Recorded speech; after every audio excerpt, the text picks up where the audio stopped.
Corona virus का खतरा अभी टला नहीं है। दुनिया भर में इसके खिलाफ जंग जारी है। खास तौर पर एशियाई देशों में पिछले कुछ दिनों में कोविड-19 का बड़ा खतरा देखने को मिला है। इस बीच पूर्वी एशियाई देश दक्षिण कोरिया में रोजाना लाखों की तादाद में कोरोना के नए मामले सामने आ रहे हैं। बावजूद इसके यहाँ न तो लॉकडाउन लगा है और न ही ज्यादा पाबंदियां हैं। इस देश में एक खास मैनेजमेंट के जरिए कोरोना से निपटा जा रहा है।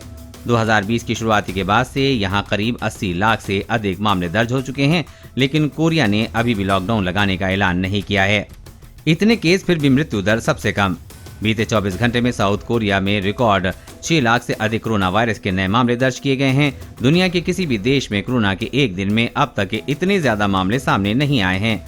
दिलचस्प बात यह है कि नए मामलों की रिकॉर्ड संख्या के बावजूद दक्षिण कोरिया कोरोना वायरस में सबसे कम मृत्यु दर वाले देशों में शामिल है। दरअसल आमतौर पर संक्रमण की दर बढ़ने पर इसकी मृत्यु दर भी बढ़ जाती है, लेकिन साउथ कोरिया में ऐसा नहीं देखने को मिल रहा है। कोरिया रोग नियंत्रण और रोकथाम एजेंसी KDCA के मुताबिक देश में 4,39,14,731 लोगों या कुल आबादी के 87.5% लोगों को कोरोना वैक्सीन लगाई जा चुकी है और पूरी तरह से वैक्सीन लगाए गए लोगों की संख्या बढ़कर 44,04,43,726 हो गई है। बूस्टर डोज लगाने में आगे दक्षिण कोरिया में कोरोना विस्फोट के बीच मृत्यु दर कम होने के पीछे जो सबसे बड़ी वजह है वो है वैक्सीन की रफ्तार। इसके साथ ही ये देश सबसे ज्यादा बूस्टर डोज लगाने वाले देशों में शामिल है।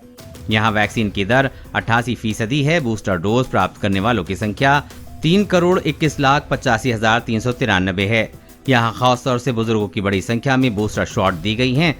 ज्यादा वैक्सीन की वजह से यहाँ मृत्यु दर घटकर 0.14% पर आ गई है, जो कि 2 महीने पहले 0.88% थी। मृत्यु दर अमेरिका और ब्रिटेन की दरों के मुकाबले में 10वां हिस्सा है। कभी नहीं लगा लॉकडाउन। कोरोना से निपटने के लिए दक्षिण कोरिया ने काफी हद तक अपरंपरागत रणनीति पे काम किया है। यही वजह है कि यहाँ कोरोना के इतने केस रोजाना सामने आए हैं, लेकिन देश में कभी लॉकडाउन नहीं लगाया गया। ये भी है अहम वजह। देश ने जल्दी टेस्टिंग और हाई टेक्नोलॉजी वाले कॉन्टैक्ट ट्रेसिंग का उपयोग किया है। इसने बूस्टर डोज की आपूर्ति को प्राथमिकता देने के लिए उन पहले शॉट से परे देखकर ये वैक्सीन की धीमी शुरुआत को दूर करने में कामयाब रहा है। साथ ही बूस्टर शॉट की सप्लाई पर जोर दिया गया है, जिन्हें बुजुर्गों को टारगेट करके इस्तेमाल किया गया है। कोरिया ने टेस्टिंग पर काफी ध्यान दिया है, हालांकि उसे ये काफी महंगा पड़ा है। देश ने अब तक PCR टेस्टिंग पर लगभग $1.3 बिलियन खर्च किए हैं। अब एक दिन में 1 मिलियन PCR टेस्टिंग करने की क्षमता है। देश और दुनिया की हर अपडेट पाने के लिए चैनल को सब्सक्राइब करें।